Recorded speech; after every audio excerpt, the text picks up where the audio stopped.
line and start changing the way you talk about suicide. For example, rather than saying that someone committed suicide, use the term died by suicide. This helps to promote stigma-free language that can help survivors and those struggling through their grief and recovery. The only way through the future of suicide prevention is together.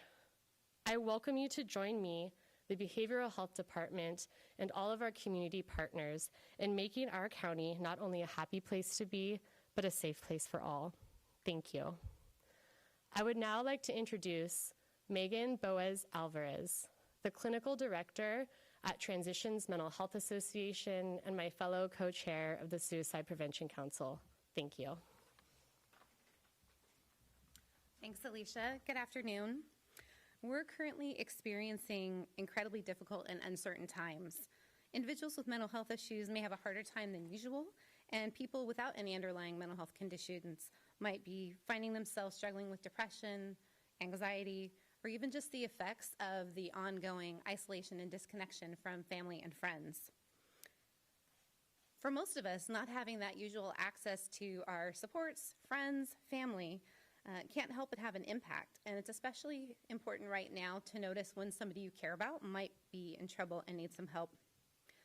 Depression, anxiety, drug or alcohol problems, all of these things can be warning signs of suicide. But it's also important to remember that individuals who don't have any of those problems can be at risk. Any one of us can reach a point where our resources are tapped and our ability to cope is just stretched too thin. So I wanted to talk a little bit this afternoon about some of the warning signs of suicide and what to look for, things that might indicate somebody needs some help. Expressed feelings of hopelessness is a warning sign of suicide. Statements like, I just don't think things are ever going to get better. Seeing oneself as a burden. Statements like, my family would be better off without me. That's something to pay attention to. So usually we tell people to look for withdrawal from family and friends and isolation, discontinuing usual activities. I feel like that's a tough one to assess for right now because most of us are a little disconnected from our family and friends and usual activities. So what I would say about that is pay attention to those who are close to you. Look for signs of disconnection. If you've got a Zoom with somebody and they seem kind of withdrawn, check in, ask how they're doing. Unusual changes in mood or behavior are something to look for, and somebody struggling with depression or anxiety might need some additional attention or support. Anger and irritability can be warning signs of depression and suicide as well. I like to mention that one because I think it's maybe not on our radar as much as some of the other signs. So that sounds like a lot to try to think about, try to assess for, try to look for, but I think it's simpler than that. What it really comes down to is if somebody close to you looks like they're struggling, take the time to reach out and connect and ask them, hey, are you okay? That simple act of saying, I notice you seem like you're having a hard time, I'm wondering if you're doing okay, that reach out could save somebody's life. We know from our interviews with suicide attempt survivors that on the day that they made their attempt, if somebody had said, hey, are you doing okay, or reached out to them, it might have changed the outcome. And that simple act is something that any one of us can do. If you aren't sure who to call for help, we have several local resources that can be useful. I wanted to mention the National Alliance on Mental Illness, or NAMI. They offer support for general information about mental health disorders. The San Luis Obispo Hotline is another resource that's available for crisis support, suicide intervention. It's also a great resource for just finding out about local community supports. If somebody needs a therapist or a doctor or a community support group, the SLO Hotline is a great resource for getting connected to different places for services. So if you don't know who to call, that's always a great resource. TEMA also offers family support groups. We support individuals who have a loved one struggling with a mental health issue, and our wellness centers offer a variety of support groups, social opportunities, and things to help folks in our community stay connected and supported. I wanted to mention just briefly 2 new programs that Transitions Mental Health Association will be offering this fall. One is our brief therapy clinic. We're noticing in our community that there may not be enough resources for folks. Somebody might be underinsured or struggling with finding a therapist that takes their insurance. So we'll be offering short-term counseling at no cost for individuals in the community who have that need. And the other thing we're really excited to share today is that we'll be launching text support with our crisis line a little bit later this fall, so that there will be an additional option for folks to reach out when they're in crisis. You can get more information about any of these programs by contacting the SLO hotline, one of the numbers that's been scrolling this afternoon. And thank you for letting me talk about suicide warning signs this afternoon. I'd like to introduce County Health Officer Dr. Penny Bornstein. Thank you. Thank you so much, Elisa and Megan. I know I'm humbled by having the opportunity to come before you on a weekly basis and talk about COVID. I also want to make it clear that we in public health and myself are acutely aware that there's a lot more going on in the world than the communicable disease or the virus that transmits known as COVID and all the impacts. And along with that, to talk about suicide prevention is incredibly important as it relates to this disease and our community in general. We think of ourselves as a happy place, but especially during the time of COVID, I think people are struggling. So I really want to say thank you to my friends across the aisle in behavioral health for really focusing on this month and today. So with that, I will talk about what's going on in our community, and because it isn't changing that much, this is probably wearing on people. But I do have some good news. So we do stand at 3,316 cases today. That's an increase of 23 since yesterday. 93%, or 3,091, have recovered, met the definition for recovered, and we have under 200 people, we've been there for a number of days, who are considered active cases and able to transmit in the community setting, among those who are recovering at home. 13 individuals in the hospital, 3 of those are in the intensive care unit. So as I said, that we haven't been making a lot of change with respect to our business, our economy, our schools. As you know, we continue in that purple or most restrictive tier. But yesterday, the state published its update, as it does weekly on Tuesday, and I'm happy to report that our last week's metrics that got reported now have us meeting the next less restrictive tier, or tier 2, or the red tier. What that means is we're 1 week into a 2-week requirement to stay in that situation where we are seeing less than 20 cases a day on average over the prior week, and a positivity rate of less than 8%. So we've been doing well on the positivity rate for some time now, but we are now beginning to see that our case rate is meeting that next lower metric.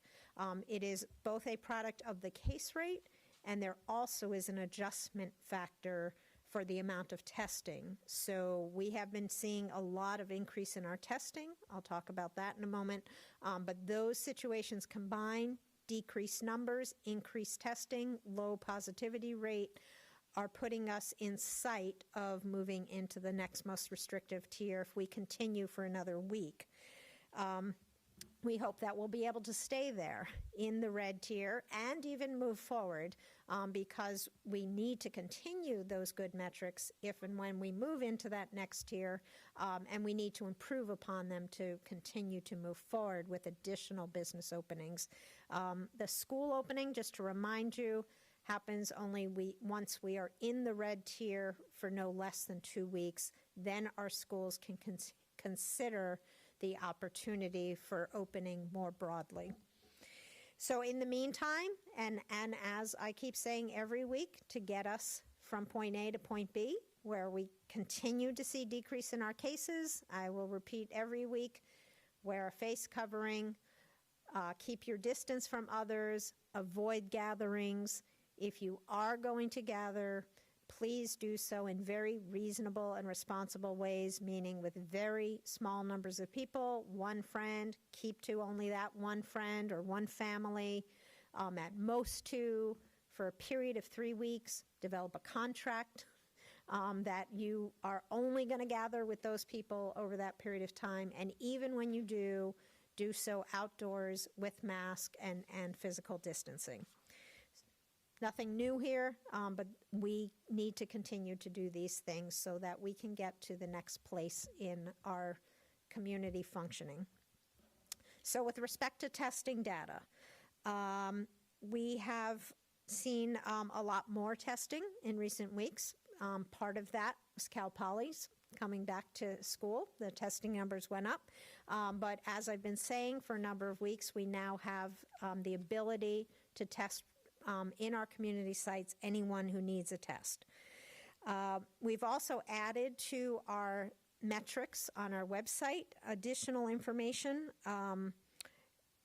Recently, we added ethnicity, we added occupation, and we also now have a place where we're linking to the state metrics so that you can see at any given point in time where we are over the past 2 weeks on the blueprint for safer economy.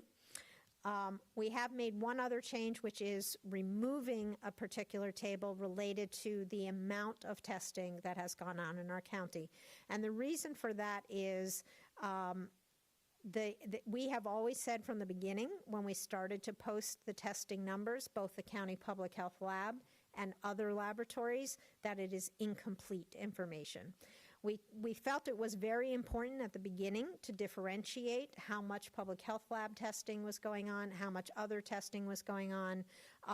When testing was more restrictive, we like to give people an idea of how much testing was being done and where it was being done. Because of the ongoing issues with regard to the accuracy and completeness of that data, and now with the state monitoring what is really the important metric, the positivity rate for our county, we have decided to point people to the state data, which is more complete and more accurate and what we are going to be measured against. So for that reason, we have pulled down the part of our website which reference the number of tests done in different settings. We've gotten a fair bit of feedback on that. People watch our website very closely. Thank you for that.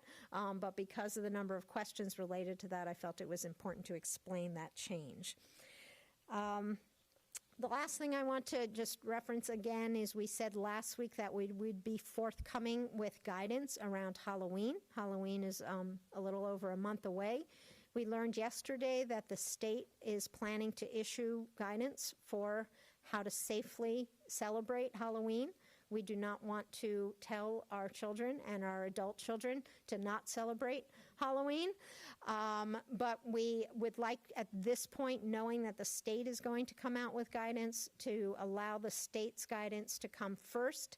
When we've gotten ahead of the state in a number of situations, we've had to then reconcile our guidance with state guidance. So we thought the best thing to do, since we still have some time, is to wait on that state guidance and then build upon that in issuing any specifics that we might think are important for our local community. So that's why you're not seeing anything quite yet from us on Halloween messaging. And with that, I have completed my talking points and welcome you to ask any questions you may have of me or others. Dr. Bornstein, so we're close to the red tier, the county's close to the red tier. Exciting news, no doubt. What happens then? Remind the public, should the county jump into the red tier, what sort of businesses would reopen? Yeah, so a number of the businesses that were moved outdoors, so fitness facilities, restaurants, personal care services, nail salons, tattoo parlors, indoor worship services, all of those things can, with modifications, still with distancing, with capacity limits at different levels, depending on the nature of the business, can begin to open for business indoors, and to do so with these modifications and capacity limits. Say the numbers hold, the county does move into red, or is given the green light to move into tier 2. How quickly would that happen? Would that be essentially instantaneous? Yes. So the question is, when we were to move to the red tier, how quickly can we make that adjustment? In that, I think we are prepared for that to happen as soon as a week from yesterday. Businesses should be thinking about that now. They already had their safety plans in place. They need to dust them off. They need to revisit all of the guidance for their business sectors. And for those who want to make that transition, they can be prepared to begin to do that. Some may not want to. Some, we see lots of parklets in lots of areas around the county. They've done quite well with outdoor dining. That is still preferred in terms of disease transmission. But for those businesses that feel that their business model needs to make these additional adjustments, they should begin to think about that now. And you'd mentioned a lot of people are checking the readyslo.org website, which is great. I know a lot of people are probably doing the state. One thing they may notice is there's counties that are already in the red, much larger than San Luis Obispo. I know we addressed it before. San Diego and Orange County. It's curious. I mean, is there anything? I know there was a leader in Northern California that had said smaller counties may be at a disadvantage in terms of the numbers. What can you point to that you see counties much larger than San Luis Obispo already meeting metrics, even though they have a much larger population than this one? I know it sounds simple, but I had the opportunity last week to be out of our county for the first time for a short period of time, and I was really, it gained my attention how much COVID awareness and COVID compliance was going on. And I think it's as simple as that, that we all pull together. That's our youth, that's our students, that's our adults, and regardless of your geography, your political persuasion, your work sector, I know it sounds redundant, but I keep saying the same things. Just do all these protective measures and we can begin to enjoy ourselves a little bit more. Yeah, the county, as you mentioned, has met the criteria for the possibility to move into the next year. How optimistic are you that we will keep those numbers and move into the next year? So because there's a lag, we have a bit of ability to look at the time frame that will affect our next week metrics. And so I'm fairly optimistic, unless we've gotten something wrong, that we will be able to move forward next week. I can't promise you that I'm correct because there are adjustments to the data when they get pulled. It's complicated about what constitutes an episode, so there may be lag in reporting of cases that will go into our case numbers that we don't have yet, things of that sort. I'm relatively optimistic, but we are living very close to that line, if you will, and so what I don't want to see happen to our county is what San Diego is looking at and others of 2 weeks forward, 2 weeks back. So I really do implore our community members to, when we get there, to not over-celebrate and to really understand that this is the long term in terms of all the protective measures that I keep harping on. That's the only way we're going to stay in the red and even better move forward. So you talked about businesses after if/when we get to the red tier, how those will change and be able to open indoors. What about things outside of businesses? Like I'm thinking sports.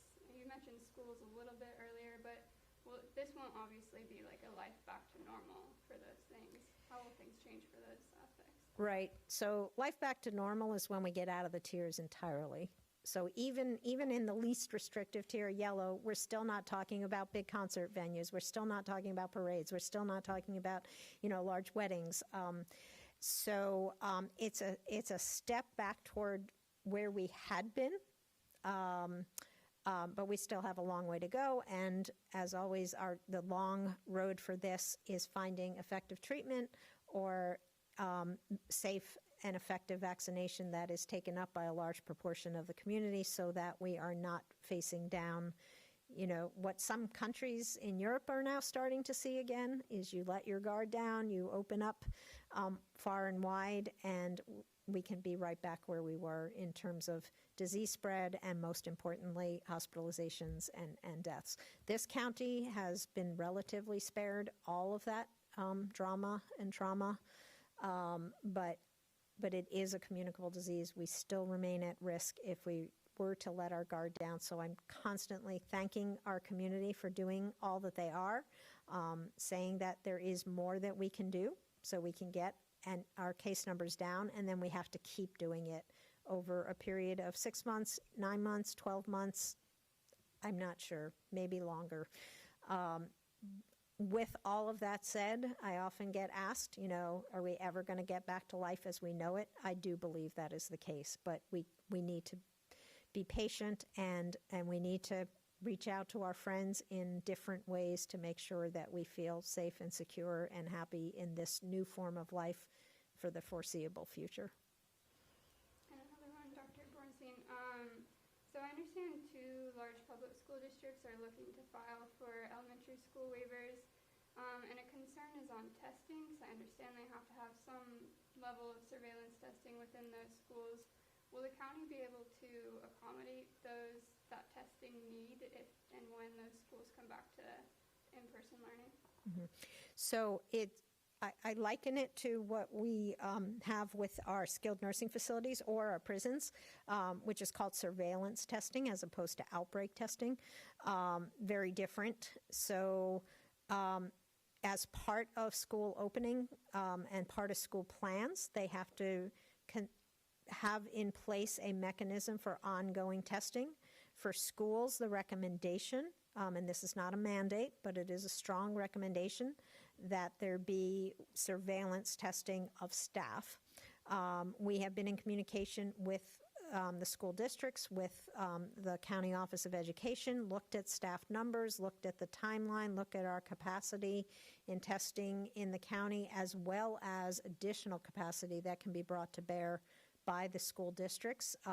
You can mail away for tests and do it that way. So we think that it won't be a really hard reach if schools do want to go in that direction of opening with a surveillance testing program in place. Another question for you real quick. Should the county go into the red tier, you have more businesses reopen, albeit modified, it's natural to believe that that may cause the case numbers to go back up.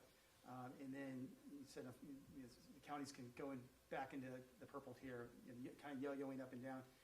Are counties allowed, is there a little buffer or a leeway? So you just don't have that because as you reopen, it's natural to assume that there may be more spread, and that creates a difficult situation for businesses and everyone else.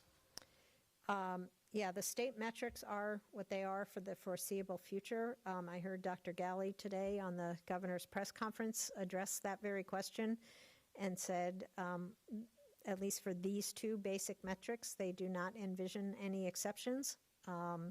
So that's why I continue to really harp on our community staying the course. To kind of add to that, so if, say we get into the red tier and businesses are allowed to open indoors, what happens if we go over those metrics? Are businesses immediately forced to shut down again? So as we have to achieve the metrics for 2 weeks to move forward, you also have to fail to meet the metrics of the tier you're in for a consecutive 2 weeks in order to have to retreat. So it's not a day in, day out thing. It's a minimum of 2 weeks to move in either direction. With one exception, is actually a minimum of 3 weeks of being in a tier, 2 of those weeks meeting the next least restrictive metric to move forward. It's a little bit of nuance there, but okay, thank you.